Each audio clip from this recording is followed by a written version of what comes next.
Morning, fish keepers. Cam here from thefishroom.co.nz. Hope you're good. Hope you're well. We've made it to Friday. Let's be happy. Let's do coffee.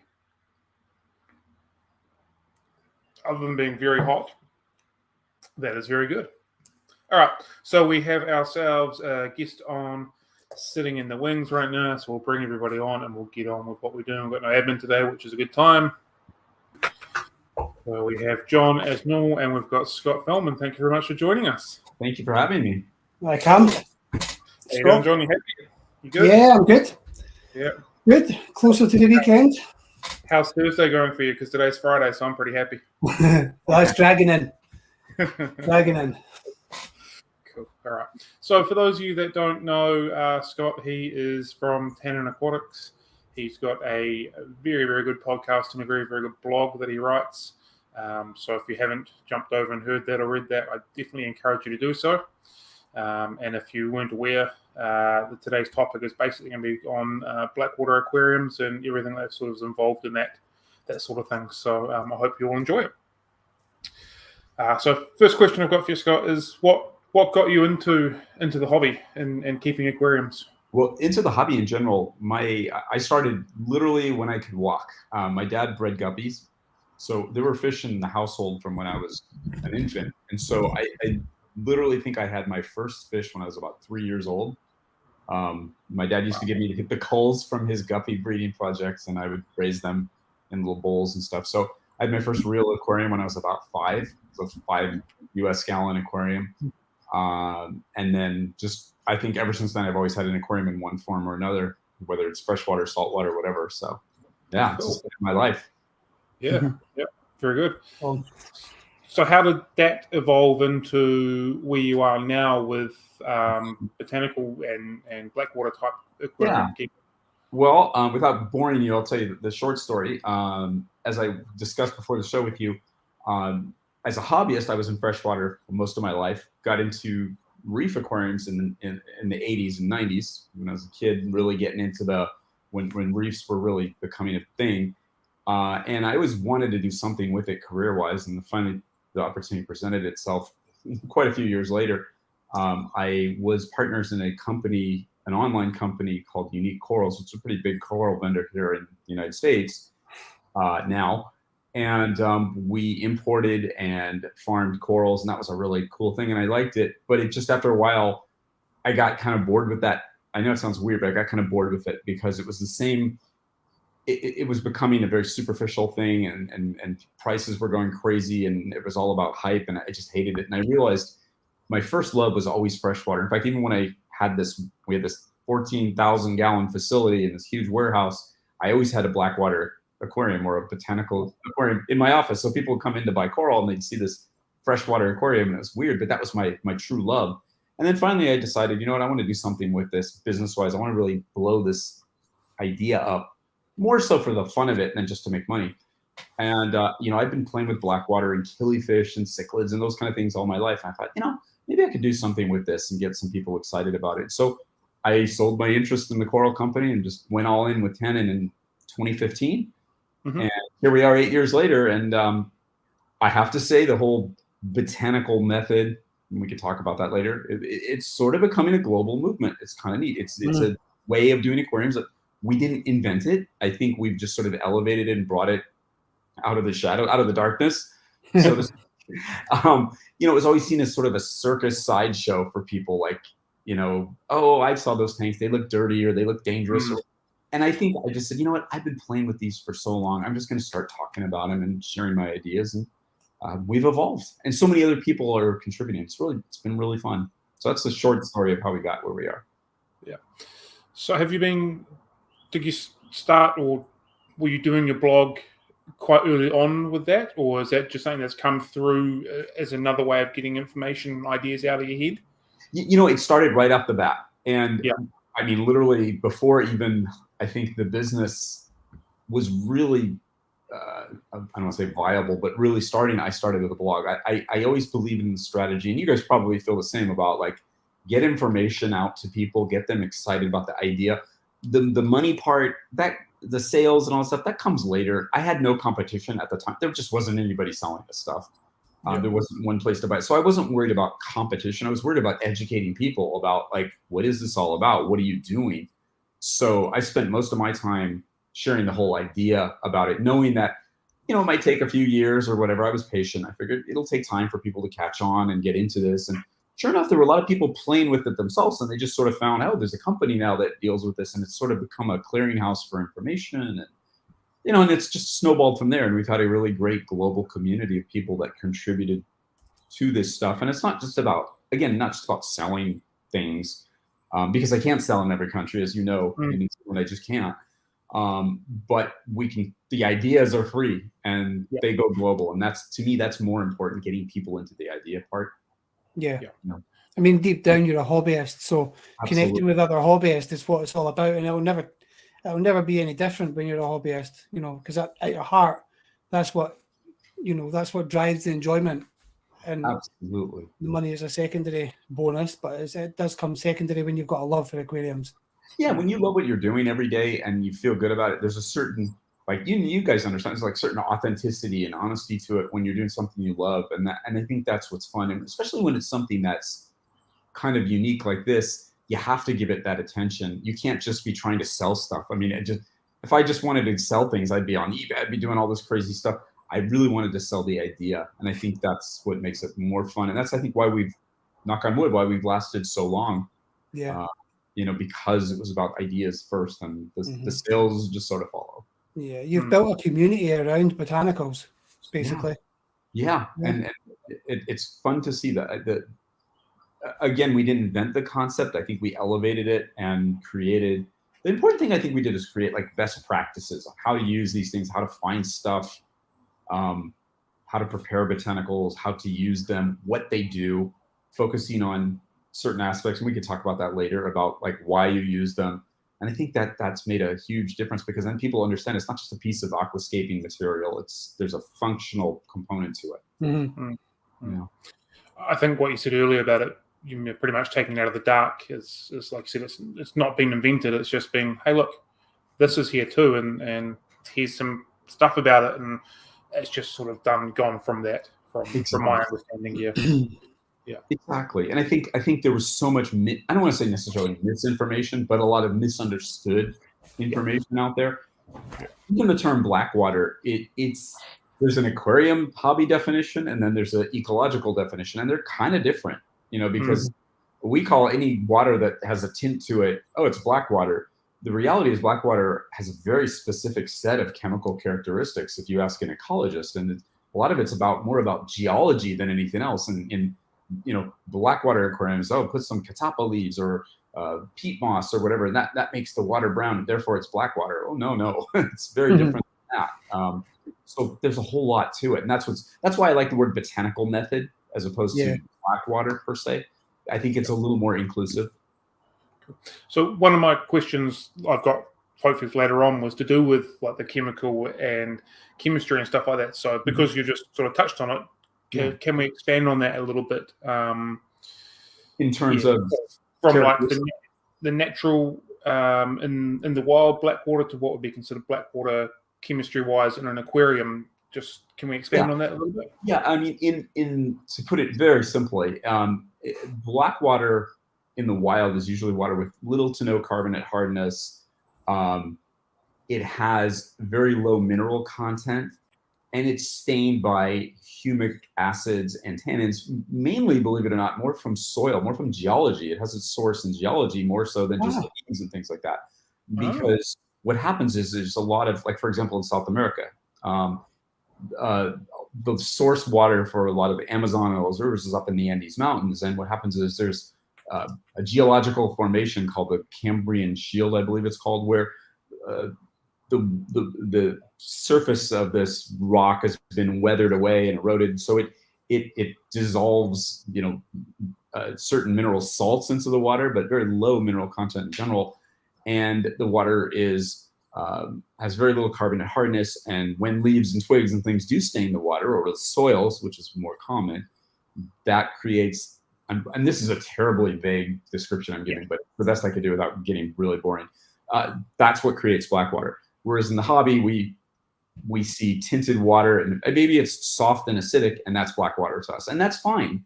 It's just, I think it's important to understand the distinction, because what's happened for many years, and what's happening now with a lot of new people sort of entering this game, is they say, I have water that maybe out of the tap is 8.4 or whatever. Like our water here in Los Angeles, it's 8.4, 8.6, very hard. That's why reefs and cichlids are very popular here. But and you can put, you could put some peat moss or botanical materials in, the water turns brown, but it's not by definition black water. It's hard alkaline water with a little bit of a tint from tannins and whatever else is in the material you use. So I think it's important to make that distinction between the color of water. Color is not indicative of the pH or the hardness or any of that stuff. If you really want to manipulate water, if you really want to geek out about water chemistry, you should invest in a reverse osmosis deionization unit and read up on how that works. And then you can manipulate pH much, much easier if that's your goal. Yeah. If you just want to have a nice looking tank, you can keep the water 8.4. We know that, or whatever pH you have. I'm curious, both of you guys, where you come from, Cam, what's the tap water pH? Is it almost spot on, mid-sevens? Okay, so good. And John, what's it like where you are? It's usually about 6.7. Oh, that's awesome. Wow. Yeah, it's really soft water here. That's cool. So, I mean, again, you have probably more water that's more malleable. You can do things with it. And Cam and I have to maybe, lower the hardness, and then we can play with the alkalinity. So, yeah, I mean, that's in a nutshell, I think. Try to clear up that misnomer right off the bat. I think it's important. Yeah. Yeah, I mean, the parts per million comes out of I do use an RO filter on occasion, and when I do a test on the water coming straight from the tap, it's as low as 20 ppm. Wow. So it's really good quality. That's really good quality water. Yeah, no. That's amazing. Most of us have to do a lot of manipulation to get the water to that. I mean, I'd be super happy. I would be thrilled if my water came out of the tap like that. I wouldn't know what to do with it. Done. I mean, it does mean that water changes are very forgiving. So you don't really need to do much in the sense of kind of remineralizing or buffering, other than the very, very basic of dechlorinating. Yeah. And everything else just kind of clicks. Ready to go. Yeah. Wow, that's awesome. So you've mentioned the botanical method a couple times already. Yeah. Do you want to elaborate a little bit on that as opposed to blackwater aquarium? Yeah. The reason we come up with the term botanical method is when I first started, I called it botanical style, and I realized what was happening. As we got a little more visible and the idea got a little more popular, people were thinking botanical style, like ADA style, or what, like it was a style of aquascaping. I'm like, no. The aesthetics are a collateral benefit of the function. So I changed it to botanical method, because what it basically is we use natural materials like leaves, twigs, seed pods, bark, all those kind of things, some of which you can collect yourself, some of which you'll have to buy from various sources.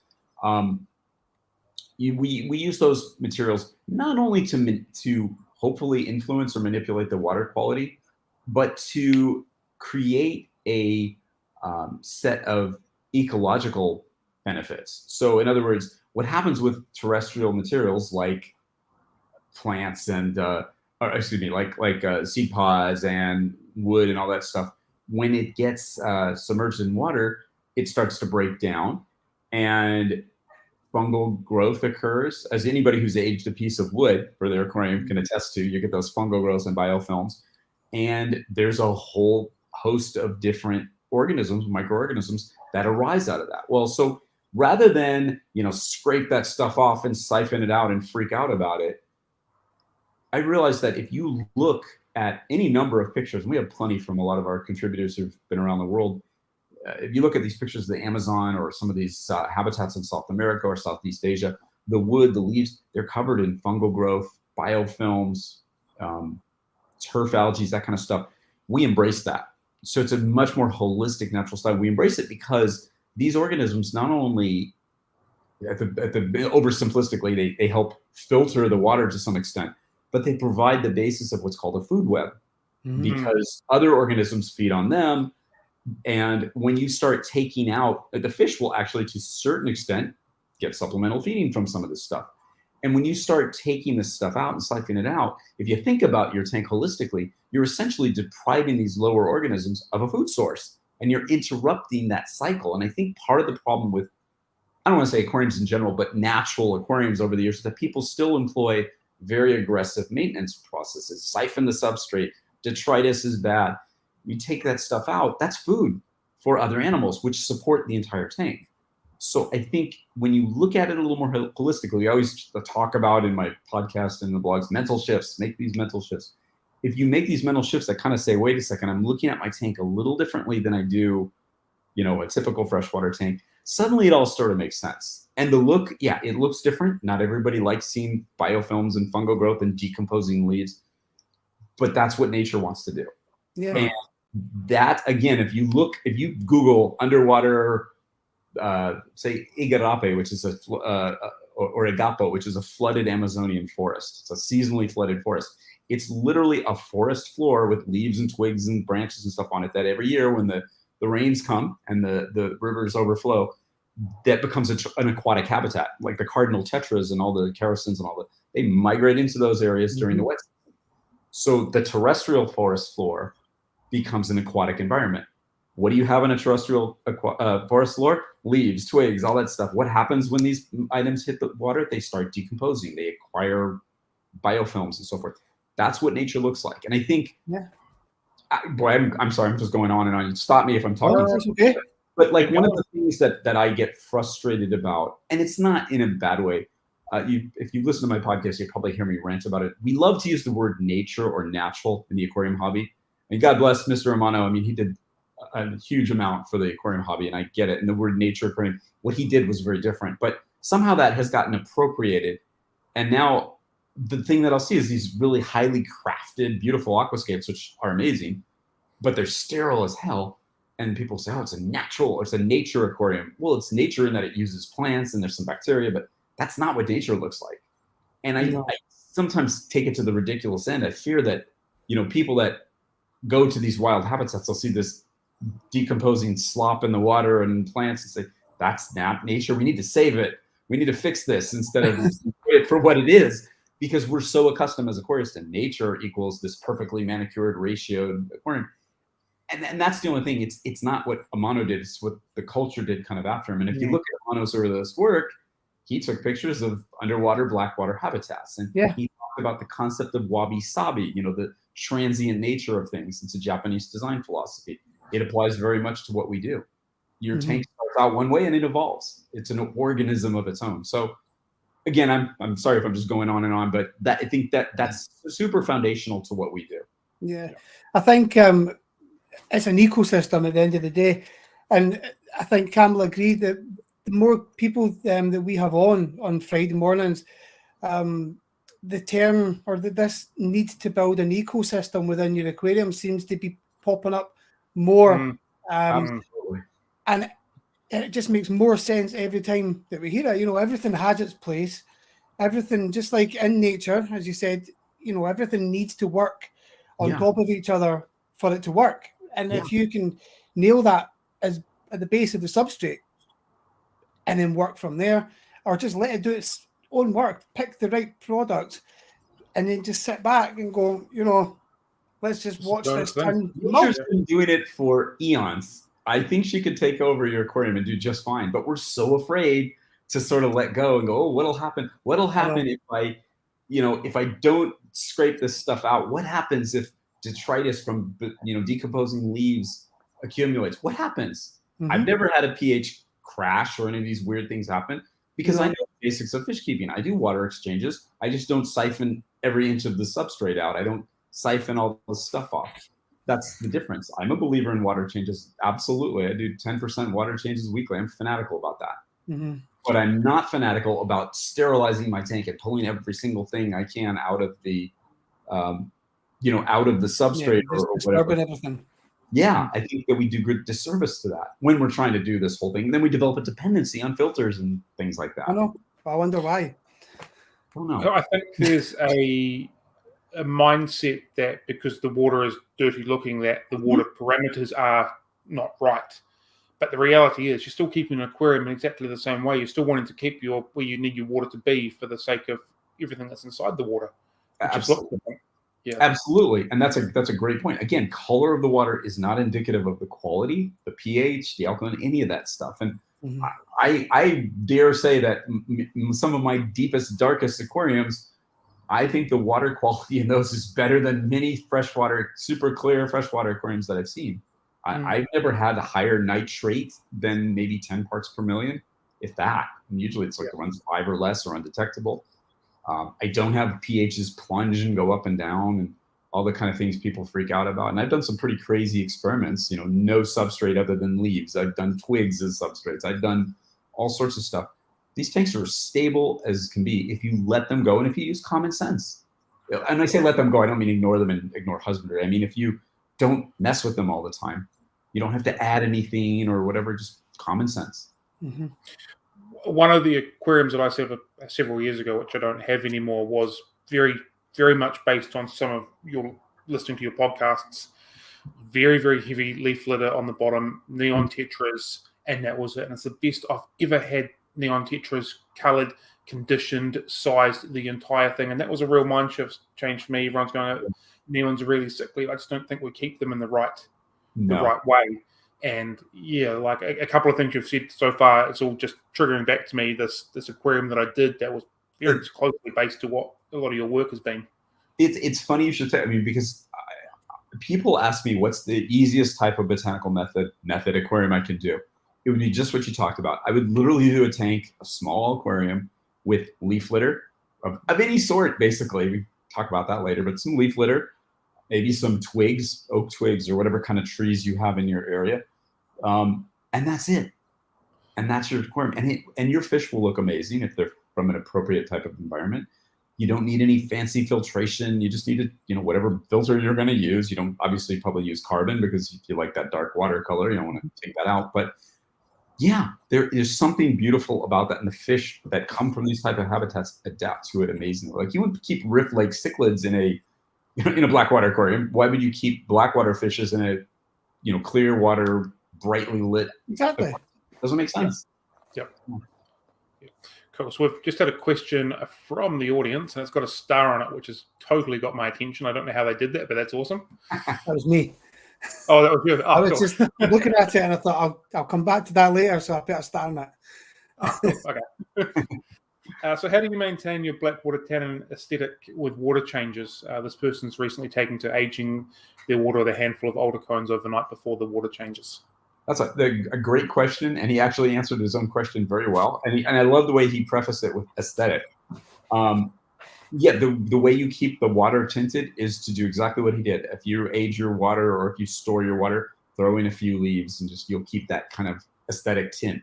Now, granted, assuming the base water you're starting with is the same water that you have in the aquarium and the parameters aren't way off, just like any other water exchange, that should be just fine. Yeah, and that's a great way of keeping the tint, as we like to say. So yeah, I want to touch on one thing too, because people ask me this all the time. Since you mentioned aesthetic, like, how many leaves per gallon? If anybody tells you how many leaves per gallon or liter or whatever you need, they're full of it. There's just no way to know that. That's why I take a real issue with that. We don't even know how many of what tannins, and there's like hundreds of different types of tannins, are found in the tropical environments of our. I've yet to find a study that shows what tannins are specifically found in some of these tropical environments. So I don't even know what tannins come out of some of the leaves and seed pods and things that we play with as hobbyists. So to make an assertion like you need X amount of leaves per gallon of water is just so ridiculous. We don't know. It's a grand experiment, and that's the thing that freaks a lot of people out. There is no add 5 drops of this or 2. It's faith. You have to experiment, and that's part of the fun of it. Every leaf will react differently as well.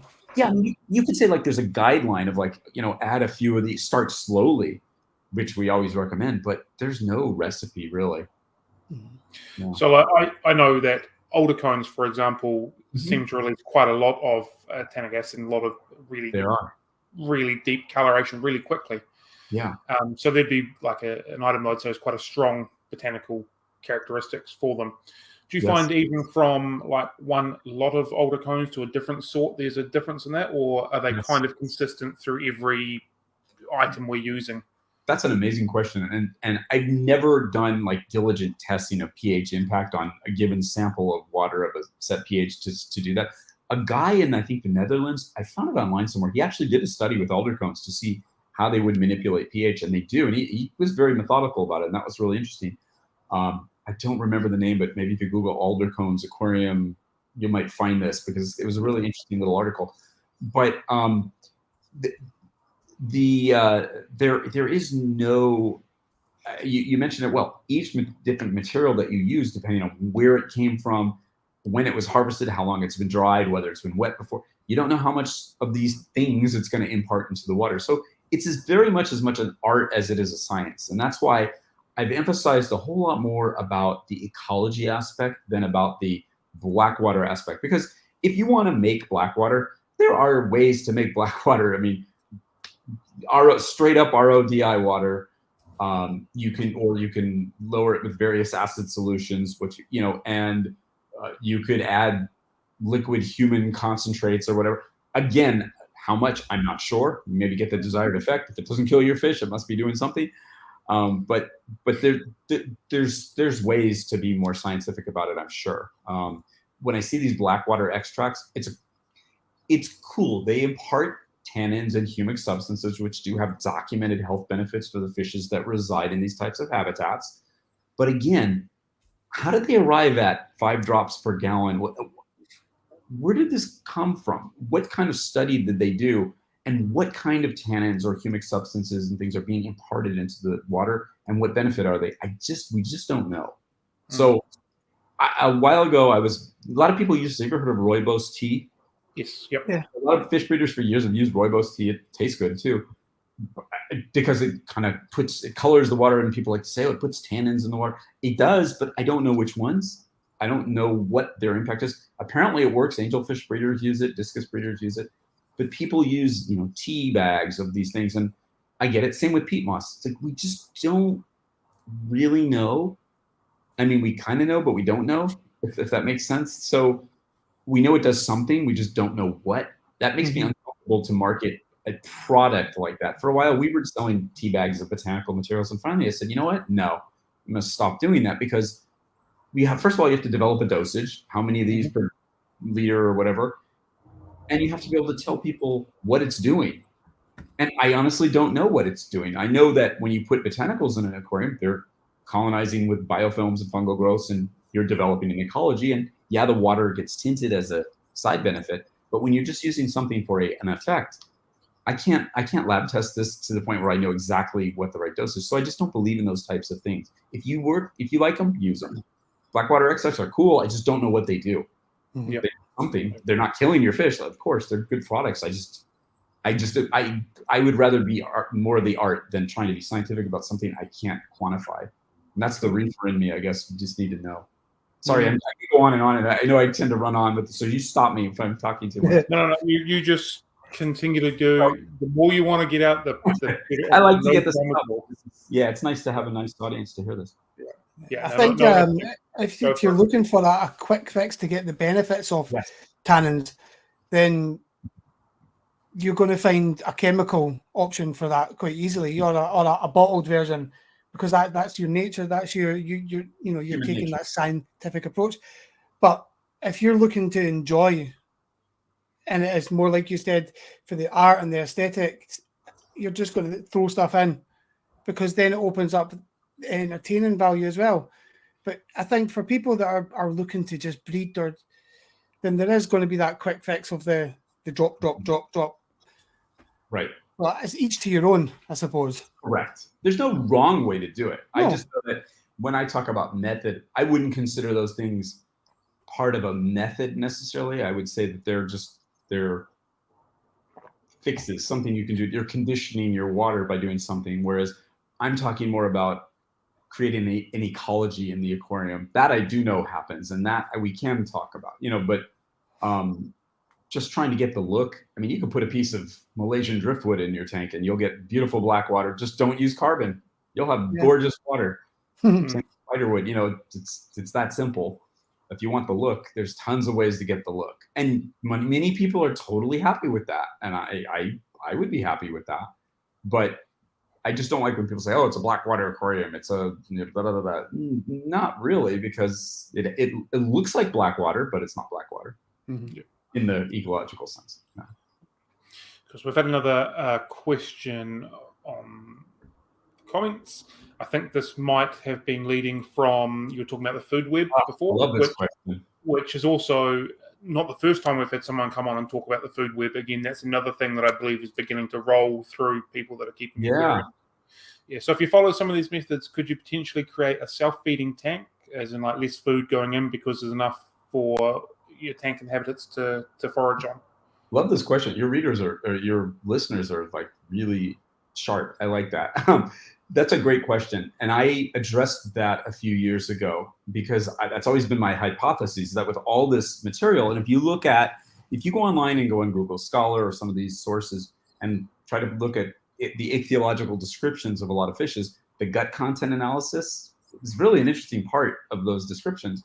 A lot of what fishes eat is detritus, fungal growth, fungal mycelium, the little filaments from fungi. Again, detritus, bacterial biofilm. So yeah, those are the low guys on the totem pole. That's part of the food web. So yeah, I played with this experiment a few years ago. I knew that this was right, because if you look at any aquarium, you see fishes picking at rocks and wood and stuff. They're eating something, right? I thought, what if the aquarium is designed? What if it has materials that are designed to foster these types of organisms? You're definitely creating a self-feeding system. So yeah, when leaves decompose and you get the biofilms and fungal growths, you can do it. So my theory was I set up an aquarium. It was one of those ADA 60Ps, kind of a long, low aquarium. And I set that up, and I all I did was put a layer of live oak leaves, but you can use any kind of leaves, live oak leaves and some twigs. One of my favorite configurations. I admit I little pre-stocked it a little bit with some paramecium culture, but that's it, just for a few days. And then I added 20 or 24 green neon tetras, Paracarodon, simulant. Add great little fish. Yeah. And after they were out of quarantine, I didn't feed them. I had that tank going for 18 months, and I never fed once. And I had 2 actual spawning events where they actually spawned. I changed the water. I didn't ignore the tank. I just didn't feed it. And I was like, well, maybe I shouldn't do this. And these fish were as fat and happy as any green neon tetras I'd ever seen. I did the same with my 2 Kano tetras, which is a very expensive fish, but I believed in it that much. It absolutely can be done, I believe. Now, could you have an entire huge aquarium self-feeding? I don't know, but it would definitely provide some supplemental food. The other interesting thing, and some of my friends that breed fish have kind of gotten into this, is you could raise some fish, spawn fish and rear the fry in one of these types of tanks, like a botanical nursery tank. Yeah. What did little fish eat? Small microorganisms. You can self-feed. I found this with killifish. I mean, anybody that's ever kept a killifish or, I don't know, lots of little fish. Like I'm thinking of like Achilles, maybe certain tetras like emperor tetras. You ever just look in your tank one day and you see baby fish there? What are they eating? They're finding something. They're not eating the tetramin that you're throwing in there or the brine shrimp. They're hiding and eating stuff. So there's food in aquariums. Is there enough to raise thousands of fish? I mean, it would probably take a little more concentrated effort, but I think it's possible. Absolutely. I guess it's the whole balance thing, making sure what's in there is sustaining what's alive, and the whole circle of life just continues in one. Dump too many fish in, it's not going to sustain itself. But if you've got a good number, the colony and the population will sustain its own ability. Absolutely. Yeah. Absolutely. I'm a big believer in it. So I think it is possible. That's a great question. And I think there's plenty of room for experiments on that. Yeah. Cool. Do you want to bring up the next question, John? Or do you want to move through from there? Yep, cool. So I found the colour of the water when it came out to be black water, botanical aquariums, to be secondary to me. The primary goal was to provide a complex habitat for my Amazonian or Asian fish and to observe the ecosystem, i.e. the small organisms and things. Yeah, that's a beautiful observation. And He mentioned something interesting there too. He or she, a complex habitat, because you're right. It's not just a aesthetic in terms of the water or the ecology. It's also a physical habitat. And again, if you look at underwater photos of flooded forest streams and Amazonian, rivulets and so forth, there's a lot of leaf debris and all that stuff in there. And there's a very complex hierarchy of fish life that lives in there. And they make use of that. That's why I love flooded forests. That's like one of my obsessions. If you see me listen to my podcast or read my blogs, I'm always talking about those because they're such a fascinating environment. The topography, the underwater topography is interesting. Leaves and fallen branches and stuff. That's amazing. It's kind of what we try to do in general aquarium aquascaping. If we put a piece of wood in there and then we have plants, it's kind of what happens underwater naturally. So there's a physical attribute to these environments that we don't talk about enough.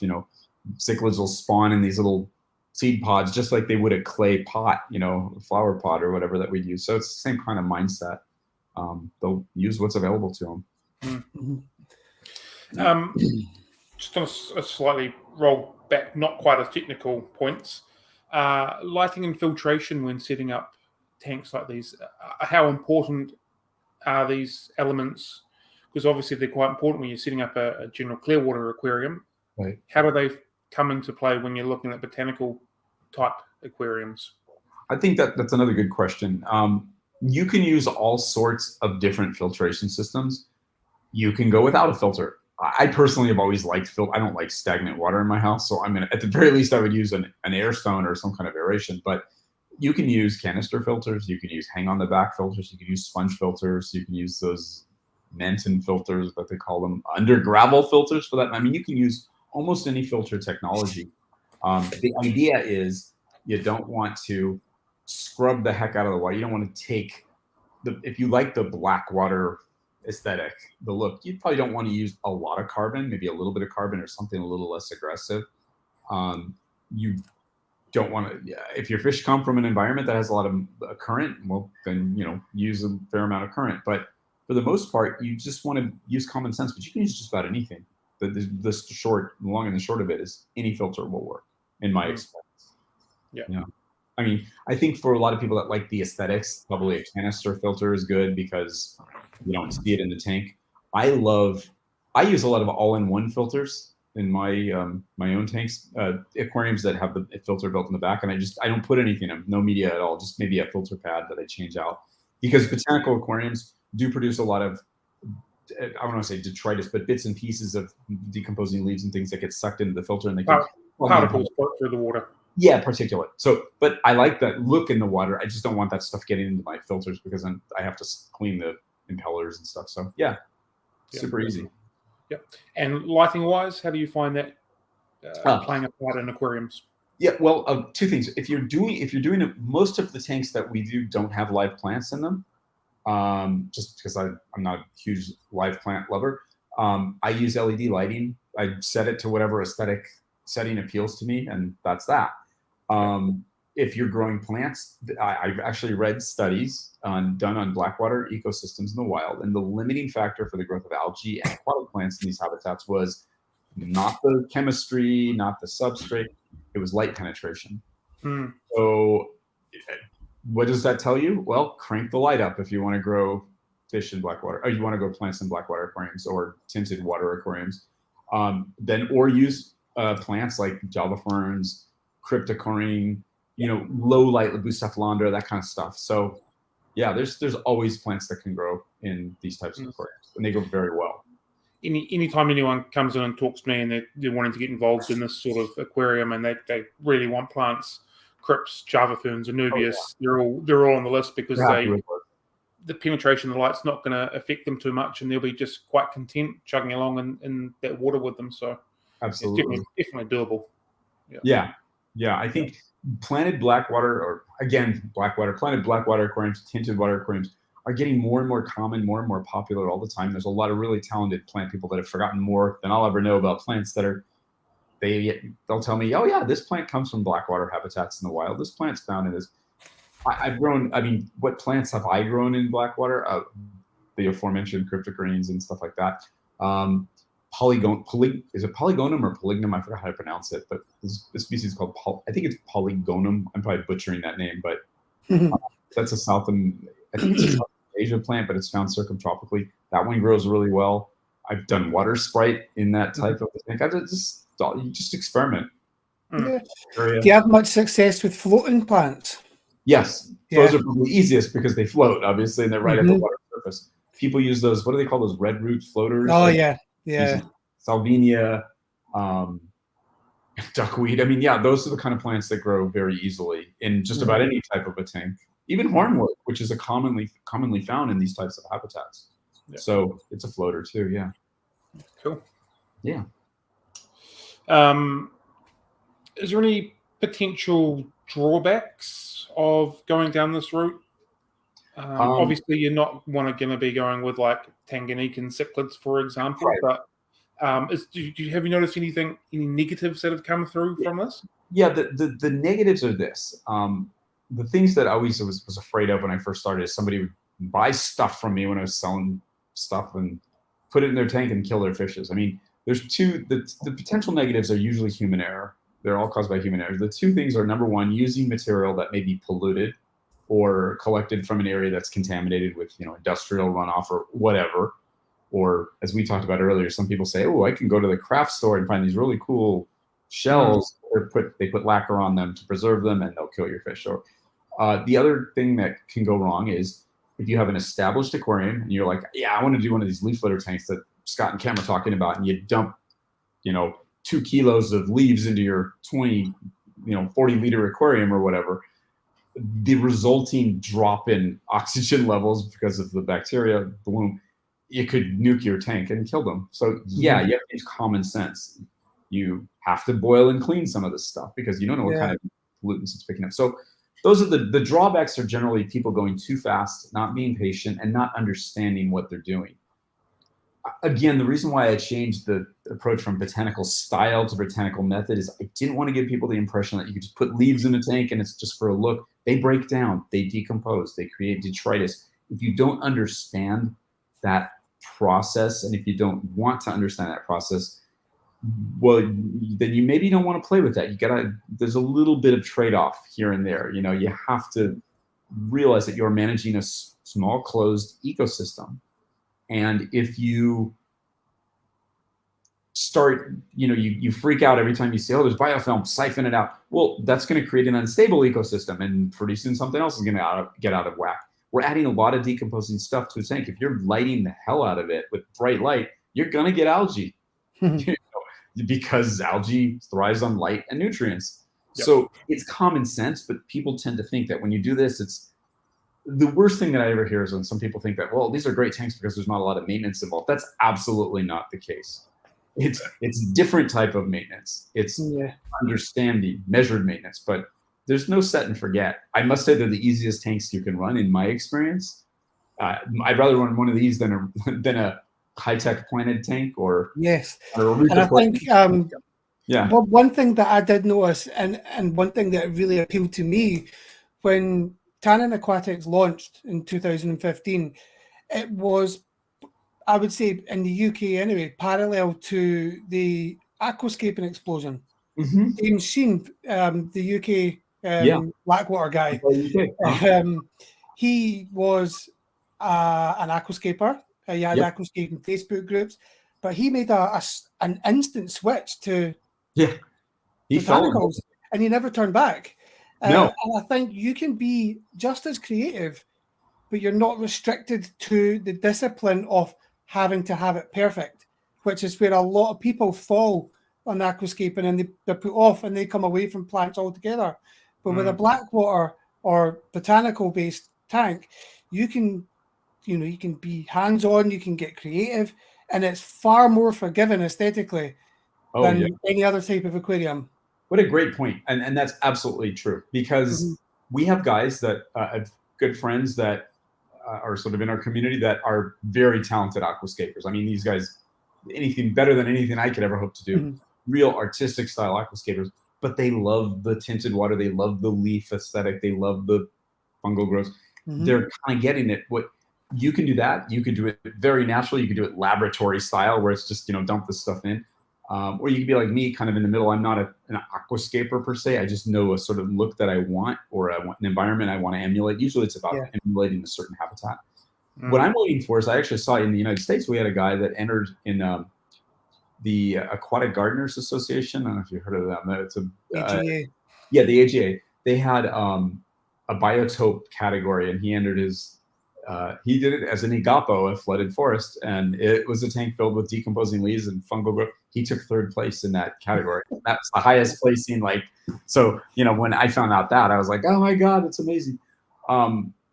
Because they're judging under purely aesthetic type things, and the judges made some observations that were incorrect about the function of the tank, based on their prejudices of the way they judge things. Yeah. But I would love to see one of these entered in the IAPLC or whatever.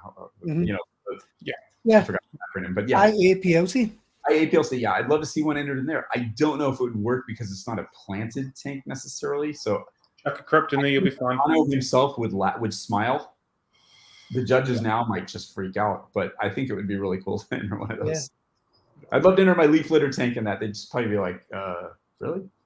Dude. I want to subject myself to that. I think something you said a little while ago is really prominent and really key. It's patience.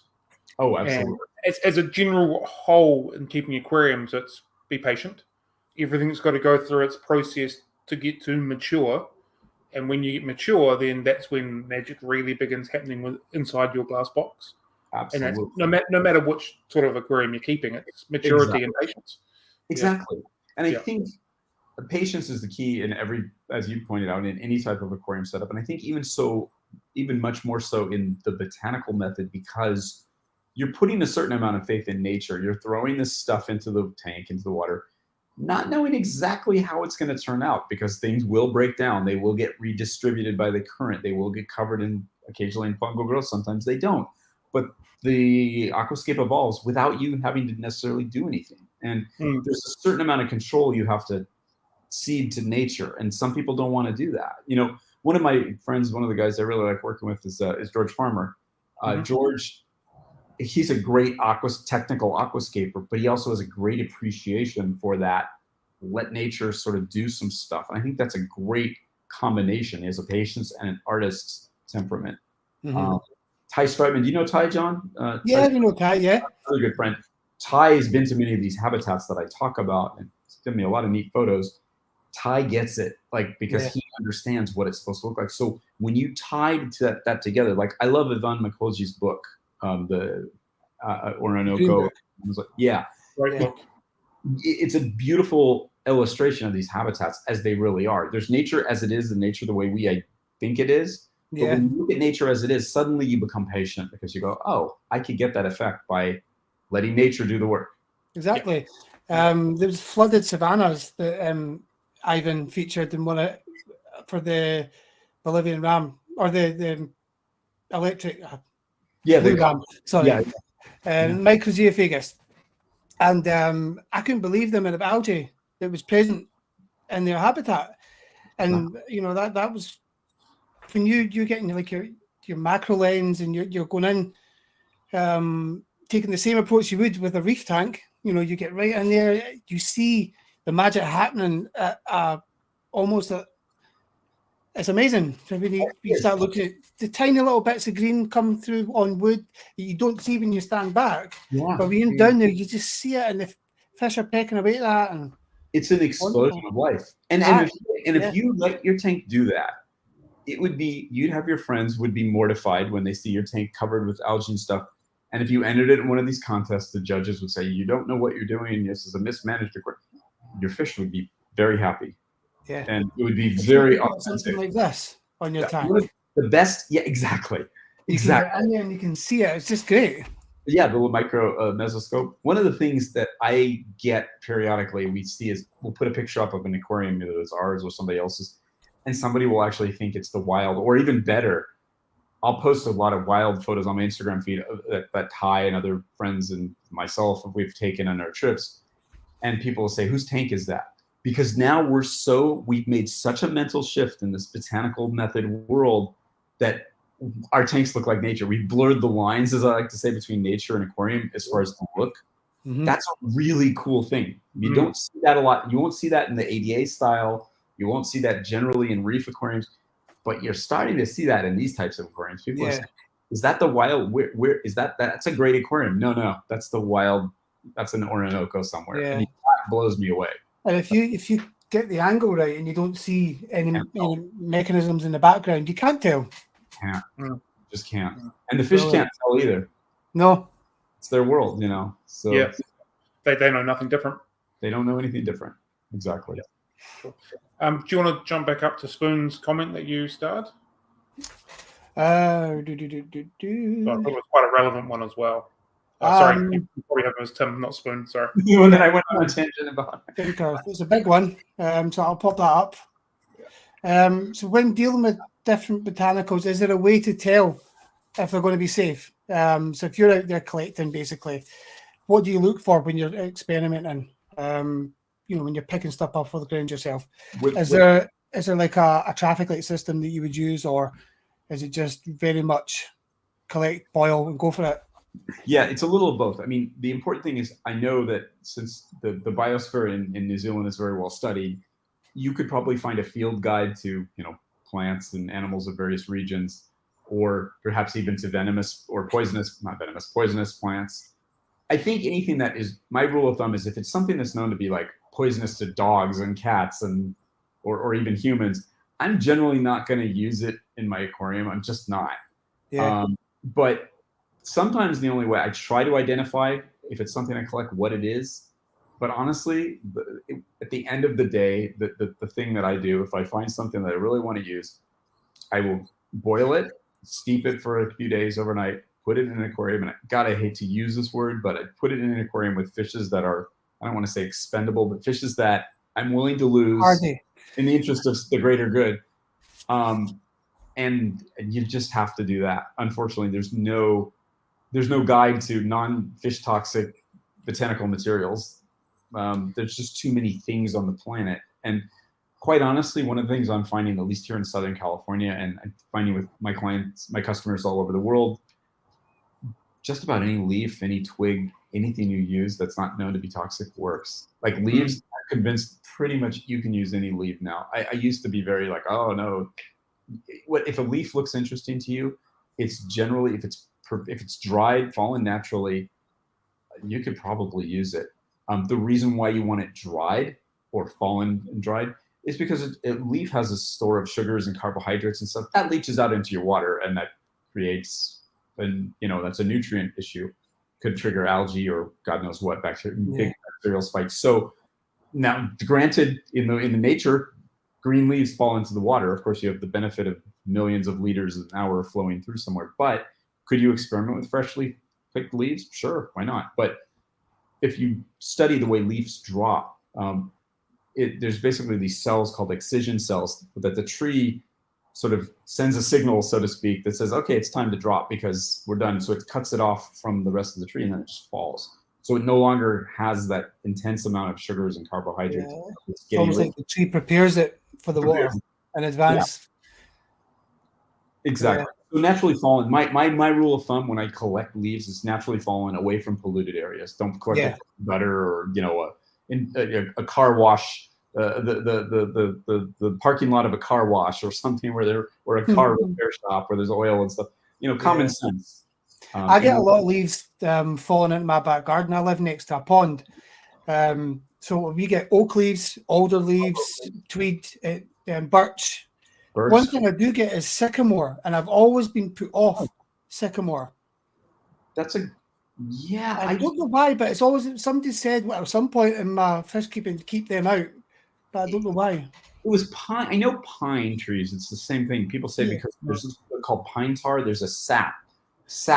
These saps have toxins or something that could be toxic. So I think that might be a similar thing. I just don't know. Mm-hmm. But most of the trees that put out cones, alder, birch, those kind of things, those cones are fine. So therefore the wood should probably be okay too. And that's my theory anyway. So, and I've never had issues with alder twigs or birch twigs. So You have to be a little adventurous, and you have to be willing to take a few losses. I mean, when I was starting out, I was doing that, and when I had to source things from overseas, this looks interesting. This guy wanted to use it. He sells it to the United States for crafts. They people that make little display, little party favors or whatever they call them, the centerpieces. But I'm like, this might work in an aquarium before he starts treating it with lacquer or whatever they preserve it with. So I would try these things without it, and sure enough, they work. So you can definitely try a lot of different things, but you have to be willing to take a risk. I think when it comes to branches, sorry, Cam, when it comes to branches, oak leaves is probably one of the nicest. Absolutely. The texture, and they've got knuckles on them. They're brilliant, really good. It was oak leaves that I had in my stickleback tank. Oh yeah, and they last a long time. What's interesting about oak leaves, they don't decompose like other leaves. They last a good long time under. I mean, I've had some literally a year underwater, and they hold their shape. They will accrue some biofilms, but and they hold the bark as well. Oh yeah, absolutely. Which I found really, normally the bark's off when you put wood in, but the oak I kept it on because it was just so nice, and it's beautiful. It was still on when I took it out a year later. Cool. Well, it's apple bark and all the various bark that we get from the tropics. What makes them different? I mean, a tree is a tree, right? They're made of some of the same compositional materials, so why wouldn't it be okay? That's my theory. I'm not a botanist, so I can't tell you, but I mean, for the most part, these things work. I wouldn't be afraid to experiment. Nick's brought up a point here with eucalyptus leaves, and that was what I was about to say. Like, the eucalyptus pods are quite okay.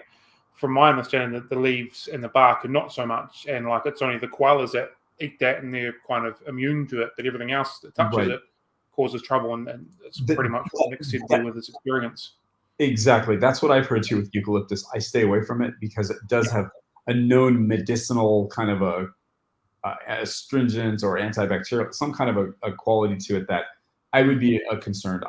That's one I don't experiment with. I see a lot of pretty eucalyptus trees, and I think, wow, I'd love to grab those leaves and those cones, but I don't want to experiment with them. The cones are okay. The cones, they are. Yep, I've used them, no dramas. I know there's a place over in Australia that sell them. They specialize in kind of what you're doing over there, over in Australia, and they sell the eucalyptus cones or the pods or whatever you want to call them. Quite happily, quite content, but it's the leaves and the bark that are a no-go when it comes to that tree. Yeah. And also I remember casuarina cones from the casuarina tree, which is from Australia. I remember when I started selling those, I got a lot of emails from people in Australia saying, "What are you doing? Those are toxic." No, they're not. The cone isn't. The toxic part, if you do the research, is the root of the tree. It puts out a poison to discourage other trees from growing in the area. It's a I forgot what they called it. They call it I forgot that process where basically it's putting out a defensive sort of a mechanism. So, but the cones themselves are not toxic. So it was kind of a misnomer. So again, there's nuances to all this stuff, but eucalyptus scares me, but I'm glad you're right. But the cones are probably fine, but the leaves I've always been a little bit shy to use. Yeah. So if you're bringing new fish home from a pet shop with the intention of putting them into a botanical aquarium, what's your process for making sure that transition is good? Because the reality is most pet shops or fish shops don't have, tinted water, lower pH setups for their fish to be sold from. They're just a generic water base. So you have a process to that to make sure the fish aren't affected for the transition? Yeah, absolutely. It's a slow, just like you would acclimate any fish to any new environment. There's nothing different. Do it very slowly, drip acclimation or whatever your favorite process is. I would do that over a series of, hours. No different. But that's a good question because now, honestly, all my tanks aren't, people look at the tanks that we do and they think, what is your pH? 5.9? No, 6.8, 6.7. I don't run low pH tanks because it's challenging to keep it that low, number one. And number two, once you get below a certain pH, nitrophine bacteria shut down. And then you have this other form of life called archaeans, which take over at lower pHs and do the same. They kind of run the nitrogen cycle at low pHs. So that's where the mystery starts. And people go, oh yeah, I can get my pH down to 5.3 or 4 point, whatever. It's like, then it becomes a little more interesting. Ammonia gets bound up as ammonium and it's not as toxic, but there's some challenges. There's a lot to it, but you can read up all about that stuff on Google and stuff. But my acclimation is just like any other situation that I would take fish from one environment and put it in another, just go slowly. Yeah. Other than the standard, your aquarium's dirty because it's tinted, is there any other major misconceptions that you've found that people consider when looking into the style of aquarium?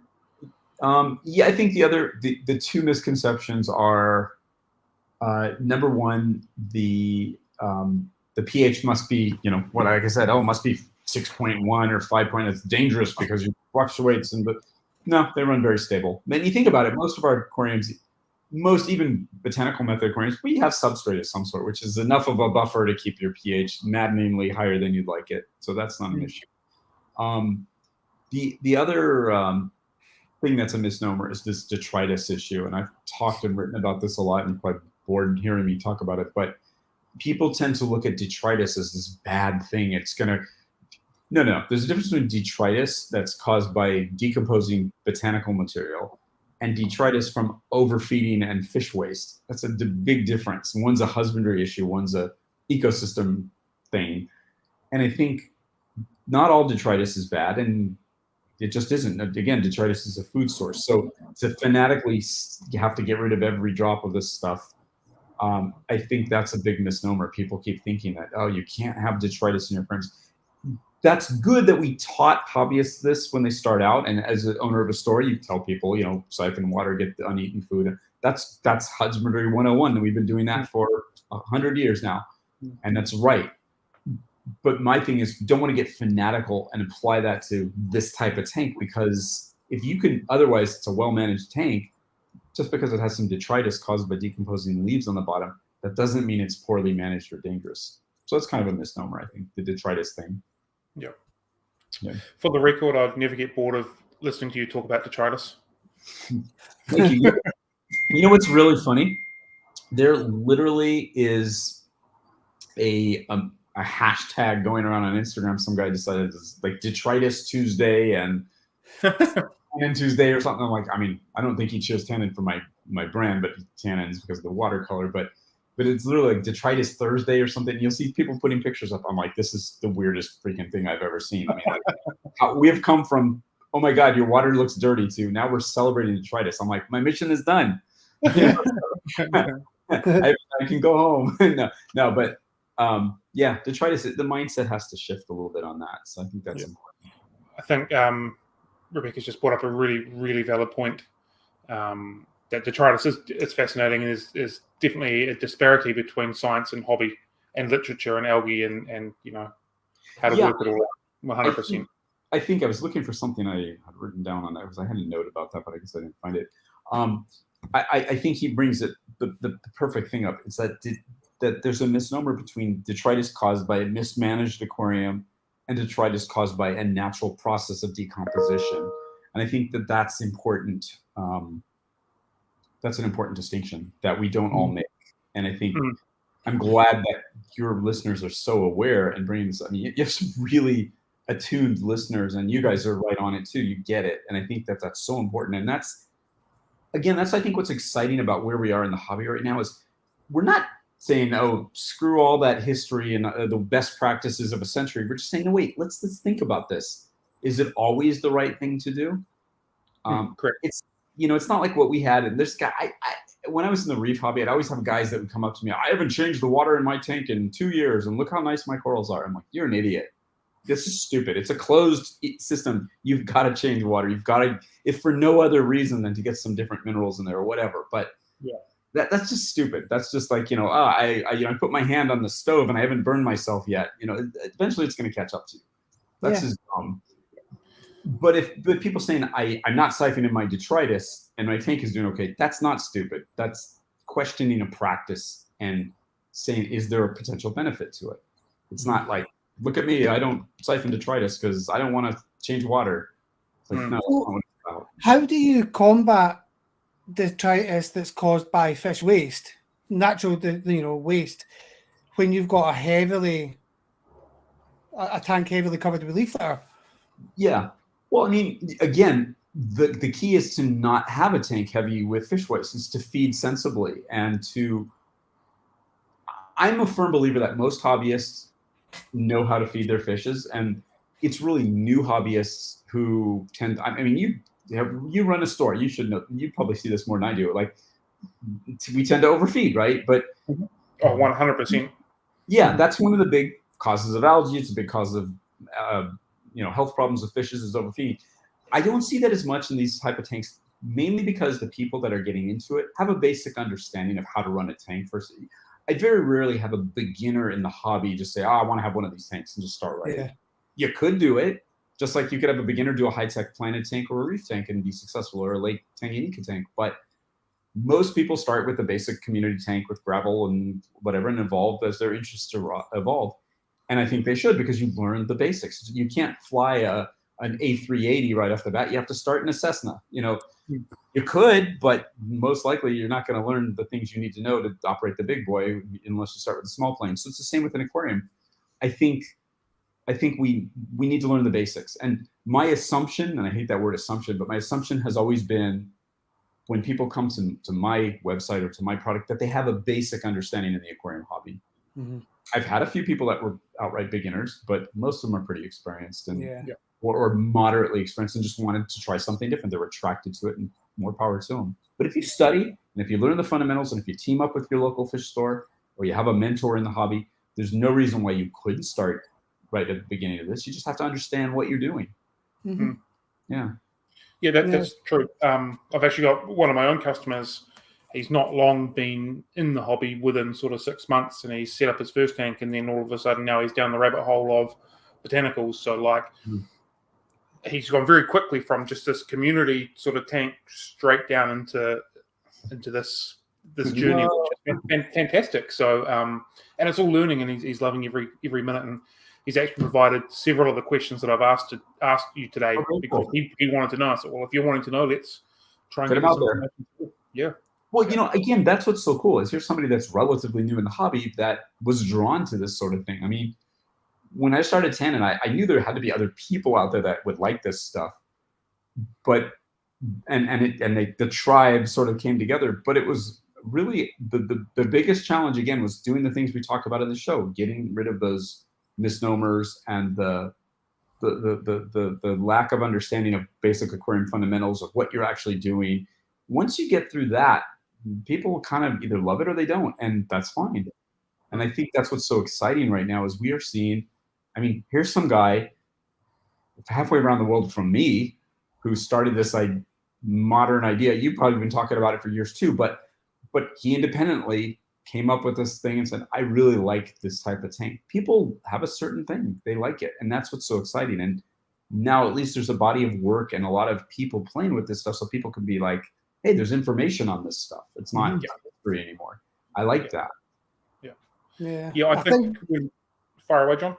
I think one of the appeals for a lot of people is that you can go out and find botanicals. So you can combine walking in nature with your fish keeping. So it's not only just sitting at home connecting with nature by creating nature, you're actually out in nature as well. And you're feeling nature, and you're seeing it, and you're smelling it, and you're seeing it in action, and then you're taking all that back mentally and physically as well, and then mashing it all together into one huge hobby. It is, and it's kind of like, I mean, a lot of fish people, I think we're all the same. Like when I walk by a natural body of water, no matter what it is, a pond, a ditch on the side of the road, you can't help but wonder, are there fish there? I kind of want to look to it. Yeah, I want to look at it. That's what we are. We're drawn to water. So it goes without saying that you're right. Like if you walk in nature and suddenly you're going, ooh, that tree fell in the woods. When you start studying these flooded South American forests, and for that matter, Southeast Asian forests, you look at when you hike in the forest, suddenly things are different. You're like, oh, I would like to do an aquarium that looks like that. And you could, because that's a real habitat. And that's what's so fascinating. You look at the forest floor and go, what accumulates on the forest floor? What's this, I've done a lot with soils and substrates lately in the last couple of years, because that's another component of this botanical method aquarium or the natural aquarium that we haven't really given much thought to. Planted aquarium people are really good at this stuff, but the rest of the hobby, it's just, oh, throw a bag of sand on the bottom and you're done. No, the substrate itself is a super dynamic, really interesting component of a botanical method aquarium, or any aquarium for that matter. Mm-hmm. It's its own living part of an aquarium. It's 100%. Yeah, totally is. In your time of doing what you've been doing, has there been any sort of experimental techniques that you've come across that has sort of yielded some really interesting results, or you've done some tests that you never thought was going to result in this, or anything like that's kind of happened? Yeah, I think the most, I think the biggest, most consequential experiment I did was that feeding, the self-feeding tank idea. Realizing that my hypothesis was correct. I guessed right on that, I guess, but that was a really big thing, realizing that the tank is an ecosystem. The other thing I played around with was, I've talked about these flooded forests. That's an environment I'm obsessed with. And I had a hunch. I said, you could recreate that whole dynamic in your aquarium. You can operate your aquarium. You could set up what essentially is like a terrarium, a forest floor with, some grasses, and some plants, maybe aquatic plants that could withstand that grow immersed or whatever, or dry or whatever. I forgot the term. Is it immersed when they can grow out of water? Whatever. Things that can survive out of water that can live in that transition. And then slowly flood it. Maybe put some frogs in there, take them out, start flooding it, and then leave it flooded. Add your fish, drain them, get the fish out, run it as a terrarium again for a few months. I've done that. I call it the urban agapo, for the city people, and it works. And it's super fun, and people are all over the world are duplicating that, and it's just a thing. You're operating your aquarium. You're playing God there. You can follow the natural cycles of inundation in the Amazon or whatever. You can operate your aquarium on a wet and dry cycle. You can start up an aquarium like that and then flood it and just keep it that way. You can do all sorts of things. I've done this. I have one I've done 13, 14, 16 cycles with, and I had killifish in it. Now, soil spawning South American killifish, Notholebius, I forgot the species. And they would lay their eggs. I would dry it out for the appropriate period of time. I wouldn't get a huge spawn when I re-wet it, but I would get some water. It's just like drying it in peat moss, which is what killie breeders do. But I would just let it sit in my substrate, and then they'd hatch out, and I'd have generations of fry growing up. So you can do kind of cool experiments like that, and that to me has been the most fun. And I like to see more people play with that. Yeah. And then brackish. I love playing with brackish because you could use this whole approach with brackish. A lot of substrate-centric, leaf litter-centric stuff with mangroves. I've done a lot of fun brackish water experiments, and that should be another area of the hobby that should be a lot more fun. We're working on, making that bigger here too. So I think brackish, there's a lot to be done, and this whole botanical idea in general, lots of experiments that people can do. Yeah, brackish is something that I've never even delved into, even started reading or listening or watching. It's again another element that's within keeping 4 pieces of glass glued together, 5 pieces of glass glued together. Yeah, and there's some fascinating interactions. The whole brackish is actually the estuaries and mangals, the mangrove forests. Those are actually sort of a great example of if you want to call them nature's botanical method system, because leaf litter drop from mangroves powers those ecosystems, and detritus and substrate and silt and all. It's the same philosophy. It's just with brackish water. And the fishes are a little harder to come by, but rainbow fishes and things are probably a little easier down in your part of the world to get. But there's possibilities there too. And I think as hobbyists, we've been presented again. The brackish water aquarium was, white sand, a bunch of rocks, and whatever. And that was the brackish aquarium that most hobbyists saw. And it was boring and ugly. And suddenly when you start and you say, this has nothing to do with the natural habitats that the fish come from. And if you start looking at these real environments, suddenly brackish becomes a lot more interesting, just like blackwater, just like botanical. So I love looking at different natural ecosystems and saying, how can we replicate this in the aquarium? And we can. There's lots of ways to do it. For sure. We've just had a comment come up, and this is the second or maybe the third third one of these just to say thank you for being here. And I think you're opening a lot of people's minds and ideas and thoughts right during this, which is fantastic. So, yeah. I think that if there's one thing that I'm proud that I've done, if I can look back on my hobby career and my aquarium business career, it's like I've at least taught people that you can look at things differently like that. That's so important because the hobby, as you know, people get out of the hobby. They get bored. You know, during COVID lockdowns and stuff here, at least in the States and in Europe, I know a lot of people got really into their hobby, and then, you know, because they had nothing else going on, they couldn't get to work or whatever. It became really important. But some people are lifetime hobbyists, and some people leave the hobbyist because they're frustrated with equipment or algae or they're bored or what. So it's always nice to have new ideas, and especially with longtime hobbyists, to get people out of that stubborn mindset that we sometimes get. Fish people are stubborn, as you know. I think that's so important to look at things differently. Now, the one thing I like to do is question why we do stuff. Not to be a jerk, but to say, well, why do we siphon the hell out of our substrate? Why do we, you know, keep fish in this sort of a way? Why do we operate a tank like this? I think if we question it, the answer is usually, well, because that's what works for the greatest number of people. And the idea is to give people the best chance of success. But for those outliers that want to try something different, you can. But for some reason, we've made it very intimidating for hobbyists in general to try something new. And people are I got a lot of pushback when I started this thing. I got a lot of nasty emails about, how can you push this kind of stuff? It's dangerous. It's reckless. You're teaching people bad habits. Da, da, da. I've heard it all. And now we have Detritus Tuesday. So there you go. Yeah, you just have to believe.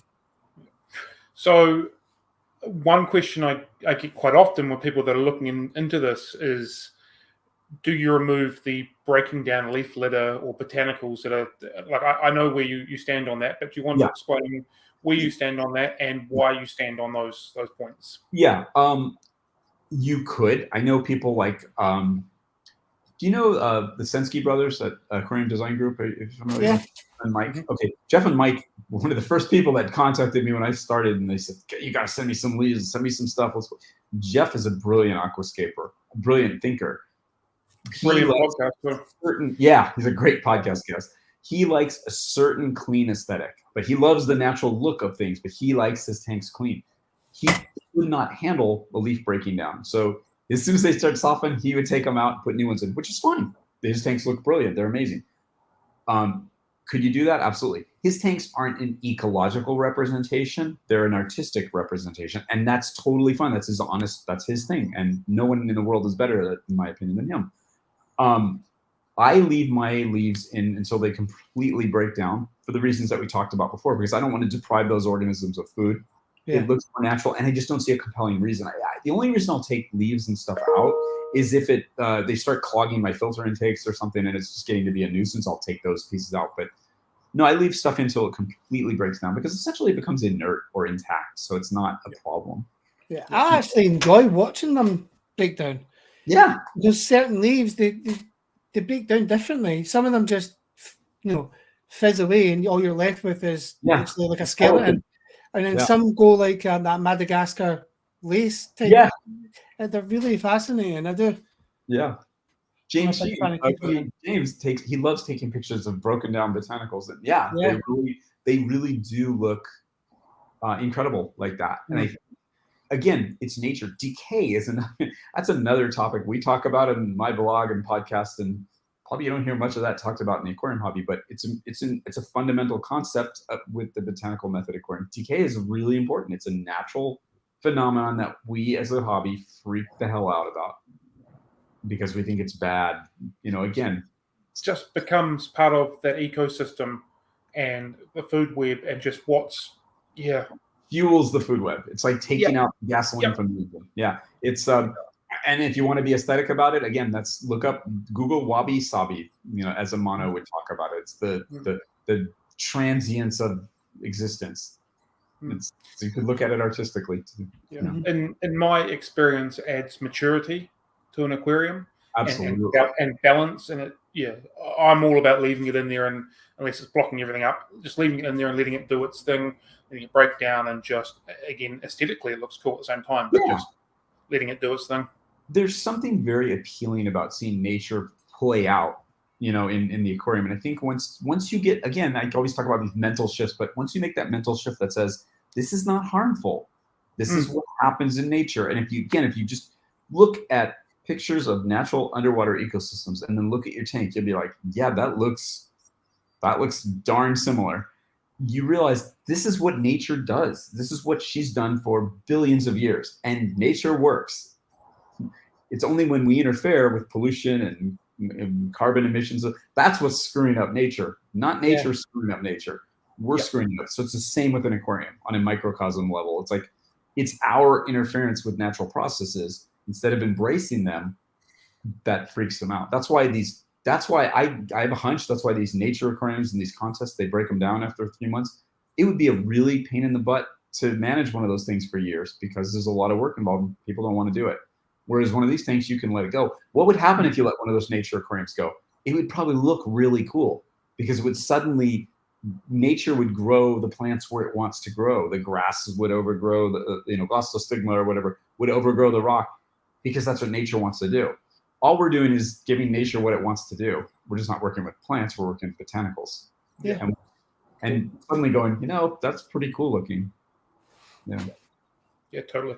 Do you have a favorite species of fish to work with or in your setups, or is there one that's really surprised you how well they've gone for you? Yeah, I do. I mean, my favorite fish have always been characins. I love tetras. I like them because I like small fish and big tanks, or even in medium or small tanks. I just like small fish. That being said, I like when I decide what I want to keep. Sometimes I'll look at a fish. Like I did a tank just about the Tucano tetra, which is one that I really, really fascinated by that fish. And it's only found in a very small locale, a very small geographic area in a specific stream or whatever. And it has specific characteristics, root tangles and so forth. So I was fascinated by it. I was looking up what the Tucano tetra wild habitat is about. And I found the original ichthyological description of that fish from the 80s or 90s when it was found. And they talked about the river, the stream where it was found in, and talked about the material that fell in the water and blah, blah, blah. And that's where the fish live. And I'm like, oh, this is amazing. So I developed the tank around their environment. So if I find a fish that comes from a compelling environment, I'll use that fish. Rainbow fish, I find fascinating because they come from these interesting brackish environments. Killifish, because they come from these transitional habitats. If I had to say what I think are my favorite fish to work with, definitely would be tetras. I would love to do something with bigger fish like knife fish. My favorite fish in the whole world is the black ghost knife fish. Yeah, I almost bought one of them today. I love that fish. Yeah, I was just mesmerized by it. I was like, isn't it cool? It's the coolest fish ever. And they would do really well in a botanical method aquarium because they like all that feeding spot. There's a couple of fish. There's a fish called the sailfin tetra. You ever seen that one? That's a really cool fish because it comes from a habitat like we talk about. That's where it lives. It lives in these little ponds that have tons of leaf litter and stuff. It's almost like a dwarf cichlid the way it acts. They have a hierarchy, and they're very interesting fish. That was one of my dream fishes for years and years, and I finally got a few years ago. Love them. What I would love to play with, zebra danios. I would love to do, if you study the habitat of the zebra danio, they're found in both fast-moving streams, and then they're found in rice paddies that are silt and leaves and all this stuff. And I'm like, wow, you could do a really authentic zebra danio tank. That would be super cool. They're very underrated, the zebra danio. Very underrated. Any danio, yeah, they're great fish. Danios are cool. I think I've kept tons and tons of marine gobies, but I'm starting to get really interested in those Stiphodon gobies. I would love to do a habitat for those fish. I've started playing with some substrate mix. That's another obsession of mine. And I came up with a substrate mix that sort of replicates the habitats that they come from. And I'm like, now I want to keep Stiphodon gobies. So that's what I operate in that. Like, what's an environment that I find interesting? What lives there, and how can I replicate it? That's how I go. But yeah, fish. I love live bears. A friend of mine did a beautiful wild swordtail tank that looks like the wild habitat of swordtail, and I'm like, that's super cool. Cool. Like, people don't do that, He did it. I thought that was amazing. So, yeah. Where do you get your inspiration from? Do you go out looking for stuff? Do you get to go to a lot of natural ways where your fish and stuff are from, or is it a lot of researching, reading, talking, watching, all that sort of thing, and then just developing your own stuff? Yeah, it's a little of both. I mean, I've done a fair amount of traveling. I haven't traveled as much, ironically enough, even though I've worked for an airline, I haven't traveled as much. But I like to, when I'm out and about, if I see something that an aquatic environment that looks interesting, I'll explore it. I love reading. I love the research papers, because once you get past the dry diagrams and abstracts, there's really good information about these habitats. South America, the Amazon basin, is very well studied. There's still so much we don't know, but it's very well studied, and there's a lot of great information in scientific papers. So I love taking that information and translating that into hobby, what we can do here in the hobby. And I think that has yielded a lot of information. Friends like Ty Streitman, Ty's coming out with a book. Yes.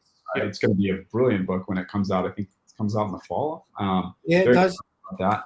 Yeah. And he's been to those environments. He did his master's research for his master's degree in South America in some of these flooded pantanal wetlands. So yeah. We have a lot of Ty's pictures on our website, and, because there's such amazing habitats, and he tells me all about the tetras he saw. And so I listen to people, I talk to people, I research that.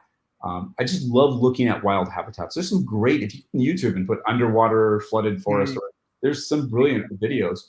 Just look at those. I freeze the frame and look at it. And while other people maybe are looking at the fish, I'm looking at what's around. Ooh, look at that rock. Oh, look how that seed pod.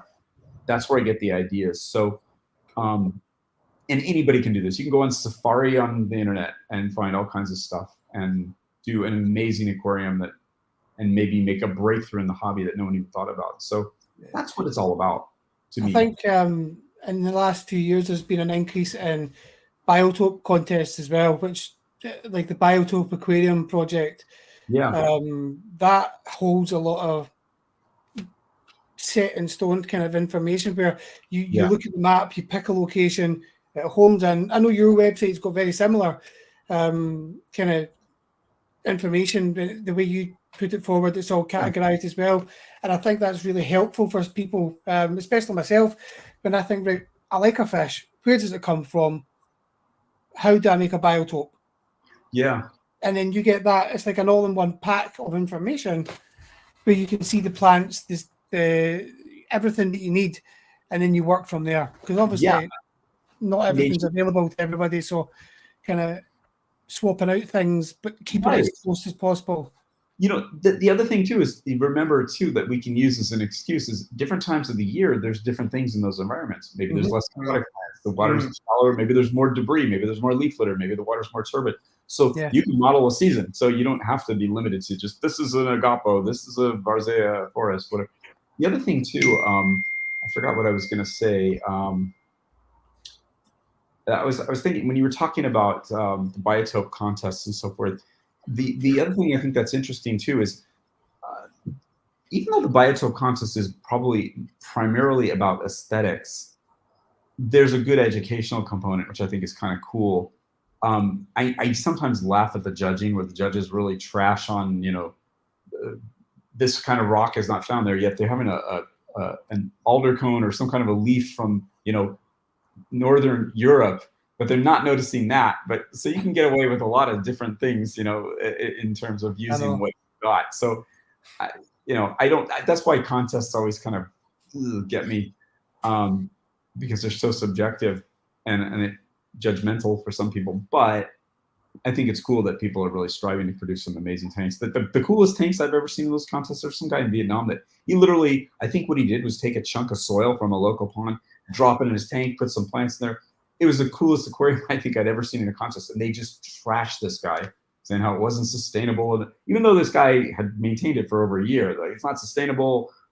There's going to be hydrogen sulfide. And they were coming up with every reason to destroy this poor guy's entry. And I thought it was brilliant. So when you're an outsider, you don't think like a judge. I could never. They asked me to judge the biotope division of the Aquatic Gardeners Association convention, and I turned it down because of that reason. I couldn't judge somebody based on that. I couldn't do it. No, probably a mistake, but I just couldn't do it. Yeah. Do you want to bring Rebecca's comment up? You can read it because I can't say those words. On your podcast, you mentioned gymnotiformes. I'm not sure how you pronounce it. Gymnotiformes, I think. Yeah. Gymnotiformes. And they are amazing fishes and fascinating. Most would benefit in a setup like yours, but a real challenge to get enough food. Yeah, they certainly wouldn't be able to sustain themselves because they're carnivorous or eat insects, and you could put bloodworms or larvae, but you'd have flying larvae in your house. I don't think you'd want that, but you'd have to feed. But those kind of fishes do well in the physical setup. You just have to supplementary feed because you can't produce the type and quantity of food that they need unless you have fishes that are reproducing enough to give them small fish supplies. So that's a good point. Same with people told me, can you keep earth eaters in one of these tanks? Well, earth eaters eat leaf litter. They sift through it. They sift through detritus and stuff. So you could keep them in one of these tanks. They would tear it up. It would be completely a mess, but it would be very natural. So some fishes in search of food can destroy your habitat as well. But yeah, a fish like that needs to be fed.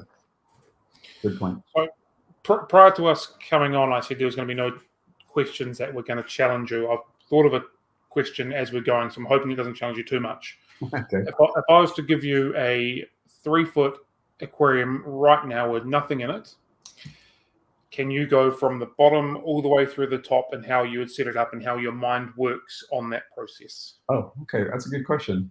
If you give me a 3-foot aquarium right now, I think what I would look at, I would do one of two things right now. 3 different things I would probably do. First idea I would do would probably be a habitat for, I think I would do a larger scale version of what I did for the Tucano Tetra. I would start with a fine sand bottom, like whitish sand, mixed in with maybe some pulverized or very fine plant soil, aquatic plant soil, maybe even some terrestrial plant soil to give that kind of a dirty, varied look. I'd crush up some twigs, mix that into the substrate. Then I would probably put some larger twigs on the surface there of the substrate, and I would build it up with even more twigs, like oak branches or some kind of branches. That would be my main hardscape right there.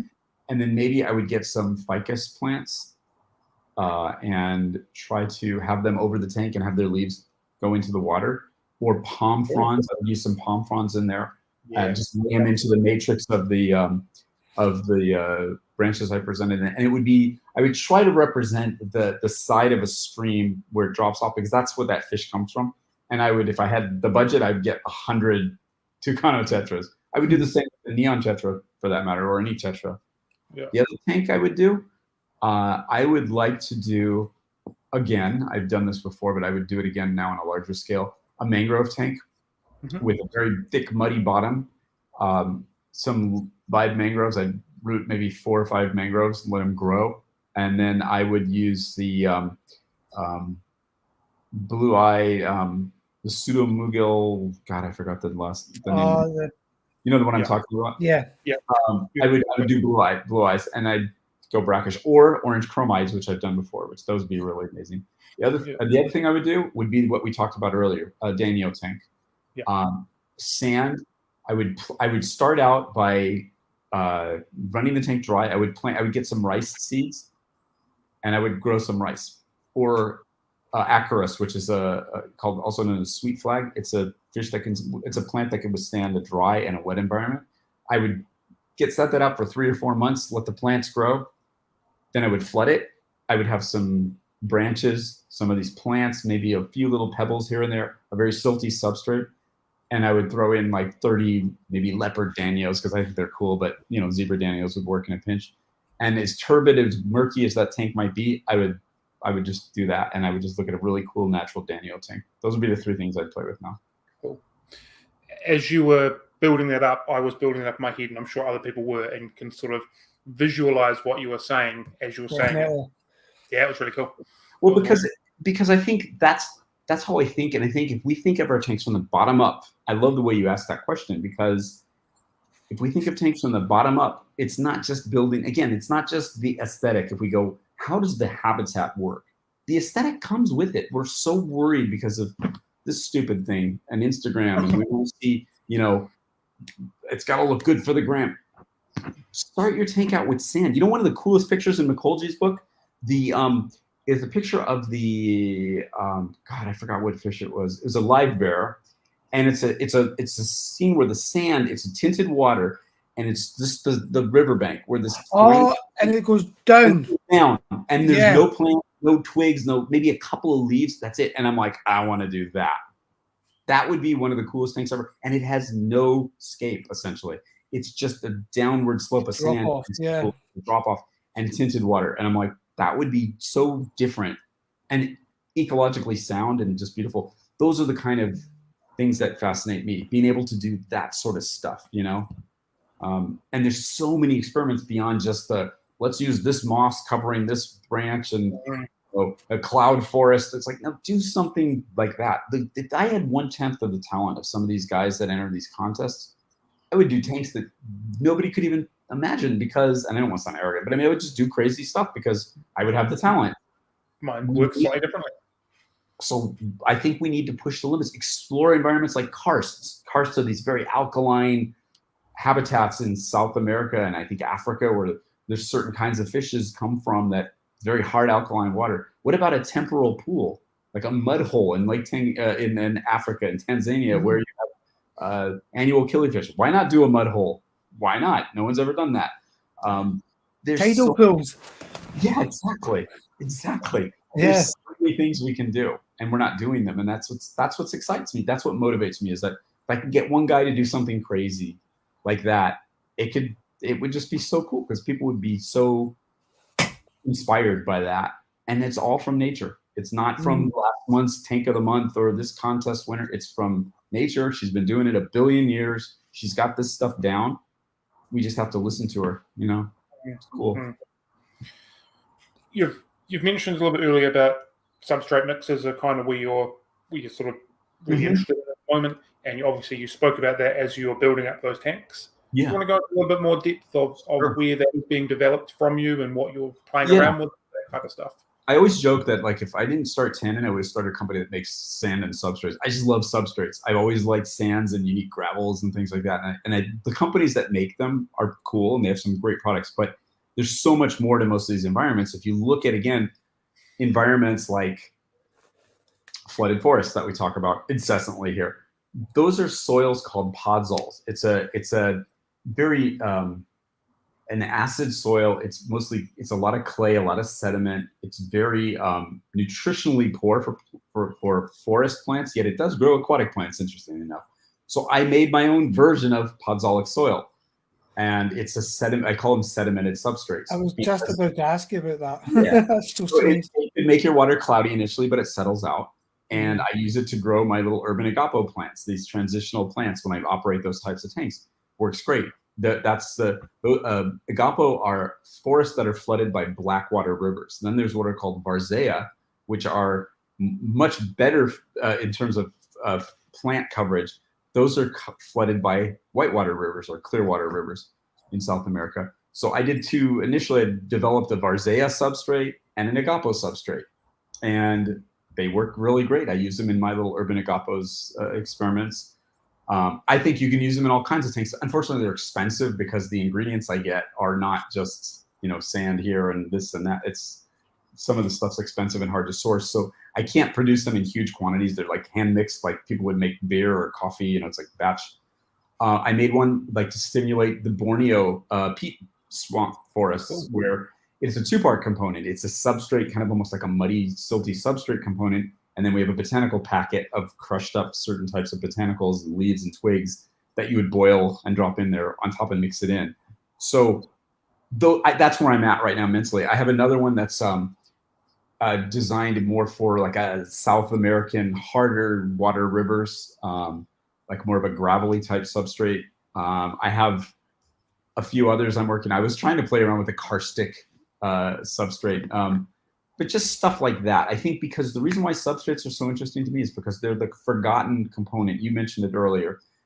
there's a whole microbiome that lives there. There's a whole, it's called a benthic environment at the bottom. There's a whole group of organisms which support the system that we just, it's an afterthought to most of us. So we just throw down some sand and we're done. But the reality is, if you make it hospitable for them by mixing in things like leaves and so forth, not only does it influence the aquarium chemically, but it influences it ecologically. Again, I don't fully understand all the function of these things. There's a whole science to studying substrates, but by creating these interesting little microhabitats within your aquarium, you're creating a very ecologically diverse system. And I think that's basing an aquarium on substrate. That's why I was so fascinated by that Nicole G picture. I'm like, that's the, to replicate that in an aquarium would be a triumph of that theory of like the substrate is the system. I think that's interesting to me, but I think substrates are something we should experiment more with. And it's not just gravel and sand, it's mixes of things, because nature, if you look again, as I did for years at all these pictures, and when I've traveled and you look at the bottom of one of these type of environments, it's not sand. In some areas it's sand, but mostly it's a matrix of mixed up stuff, sediments, dirt. When I was making a flooded savanna biotope, oh wow, I had research that was on a blog that Ivan had written, and he talked about Orinoco soup.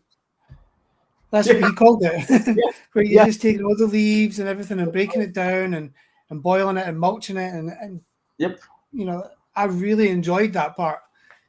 And get the hands dirty and and we've been told for years, oh, you can't put stuff in the substrate, it'll rot and create hydrogen sulfide. That's a bunch of, well, I can't say the word, but it's a bunch of BS. Can I cuss here? Because you know I cuss. Okay, it's a bunch of bullshit. Because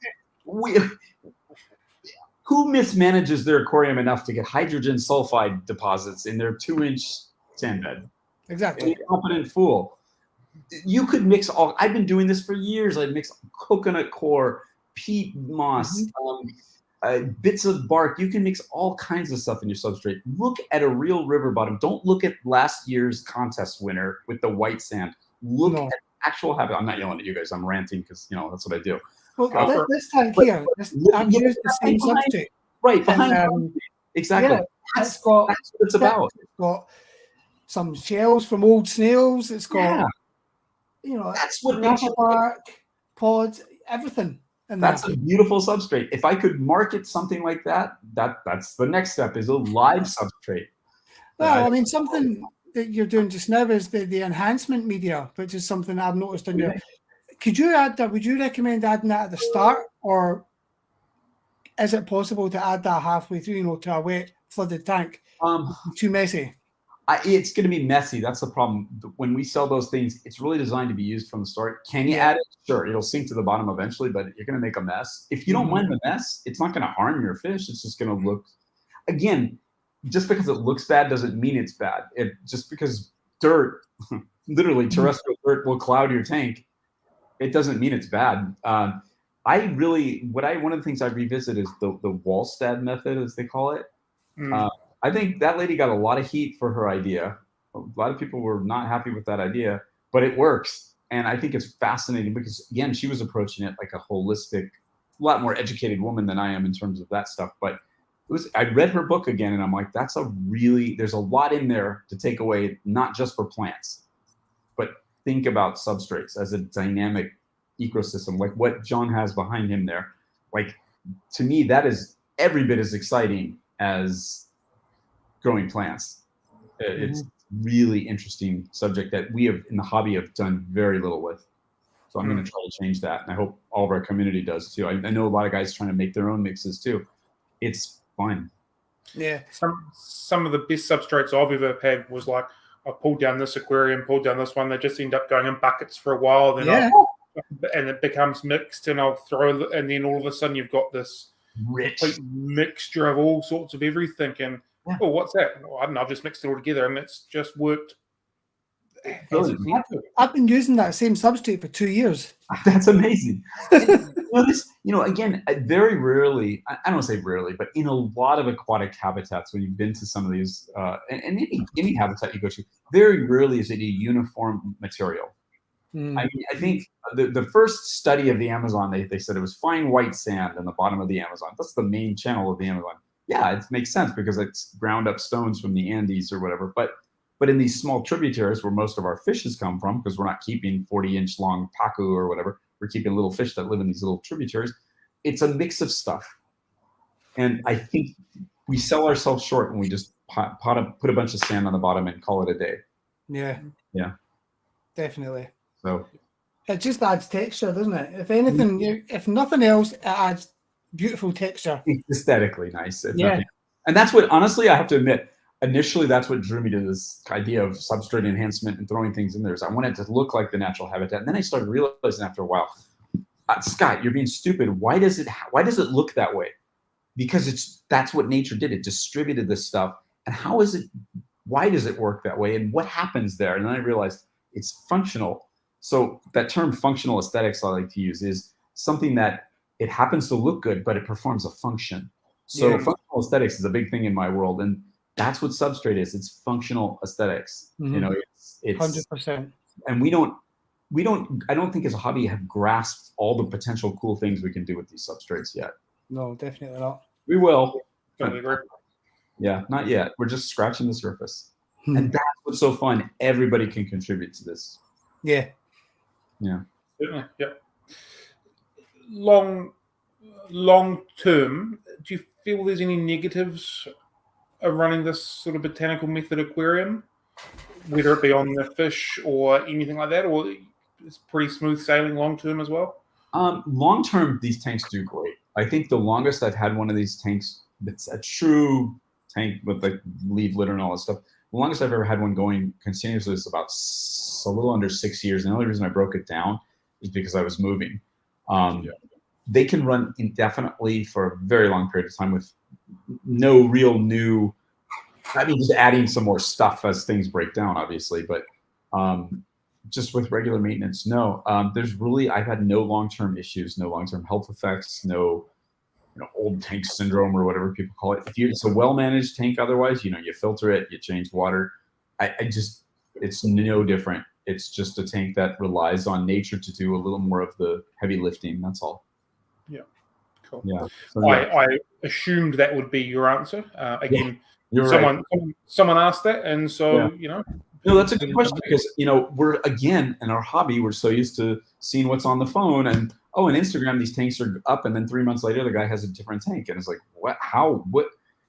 These tanks stay up a long time. We do a lot of different looks, but I do a lot of different tanks. It pains me as when I was really hardcore into building tannin into this thing, I had to show a lot of different looks because I wanted to show so I'd go through tanks quickly because I only set up so many tanks, and it was heartbreaking sometimes. Oh, this tank's great. I'd love to let it go. And I was breaking my own rule of just letting the tank go forever. And I was doing new tanks every 3 months. And I was like, I'm one of those people. But no, you can let them run a long period of time. And I think it's a misnomer. Yeah.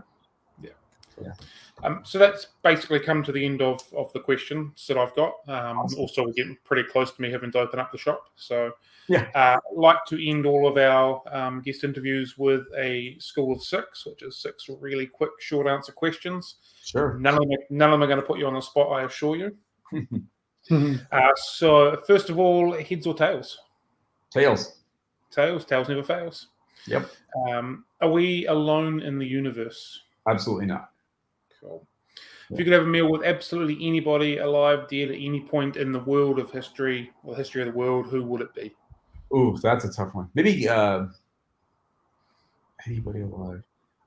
I think it might be, speaking of the universe, maybe Carl Sagan. Cool. That'd be an interesting guy to talk to. Paper, scissors, rocks. What's your first call? Oh, well, I'm not a big fan of rocks, so I'd take paper. Are you a tea or a coffee drinker? I'm a coffee drinker, but I love tea. Fair. But I'm primarily coffee. Yeah. Cool. And if you could have a unicorn fish, whether that be in an aquarium, seeing it in the wild, photograph, anything, what would your unicorn fish be? It would be, there's a species, speaking of knife fish, I forgot the name. It's about this big. And it's a very cool looking, kind of brownish with little striped knife fish. Never been in the hobby. I've got to get the name, but it's just small knife fish. And I think a small knife fish would be a game changer because you could have it in a 50-gallon tank or whatever, or a 200-liter tank, and not worry about it getting 3 feet long. I think a small knife fish would be cool. That's my unicorn fish. Yeah. Cool. Yeah. Oh, that's the 6 that I've got, and that's the questions. So thank you. Thank you. Where can people find you? Where do you sort of hang out, and your website and all that kind of stuff? If people want to learn more about what you do and everything else. Yeah, it's TanninAquatics.com. That's my website. Obviously we sell product, but and right now we're revamping it, so we don't have a lot of product in stock. So it's not necessarily selling. I'm still putting out the blog every day as we do our new site. So there's a blog there and a link to our podcast called The Tint, but that's available on all the podcatchers. So I try to do that at least 4 or 5 times a week. Sometimes it's daily, just depends on the rhythm I get and what I feel like talking about. It's anywhere from 5 to 30 minutes. Sometimes we have guests, yeah, that's where you can find me. And then if you hit me up on Instagram, I'm very active on Instagram just because I write the little mini blogs with my pictures. I try to be a little different. So that's probably our best photo representation of a lot of our work would be Instagram. I think you can see our work and the community's work. So yeah, there you go. I'd very much encourage anyone to find your podcast. It is really, really good. I shared the link earlier on in our live stream, and I've just shared the link to the website as well. So thank you. Everybody you guys on, actually. I think it would be really fun to have you guys on one time. I think we need to arrange that, have you on the Tint. For sure. I would love to get your perspective as a retail guy, your experiences with things, because you're doing a lot with interesting tanks too. And John, just talking about that tank behind you, I'm like, we could do a whole show on that. So yeah, we should do that. Well, let's make plans to do that. Yeah, definitely. Yeah. Yeah, I really appreciate the opportunity to be on. Yep. Thank you very much for being with us. Thanks. The whole time we've been talking, I've sort of felt, this sounds like I'm just listening to one of your podcasts. It's been absolutely fantastic. Great. Yep. So thank you very much. I've thoroughly enjoyed it. And I know there has been a lot of people that have been watching that have had their minds expanded just from the comments. And I've got a couple of messages flashing on my Facebook Messenger that I know is going to be related to this. So thank you very much. It's greatly appreciated. So thank you for doing what you do, because I think that's so important to have different guests and talk about just different topics like this. It's great. It's really appreciated. So thank you. Yeah, the aquatic hobby is just so broad. There's so much you can do within it. So endless. Yeah. Cool. Yeah, absolutely. Absolutely. Yeah. Well, have a good morning and good evening. Yeah, thank you very much. Enjoy the rest of the day. Thank you. Yeah, both you. Take care. Have a good one, Tim. Bye, guys. Catch you later. Bye. Oh, where's my button?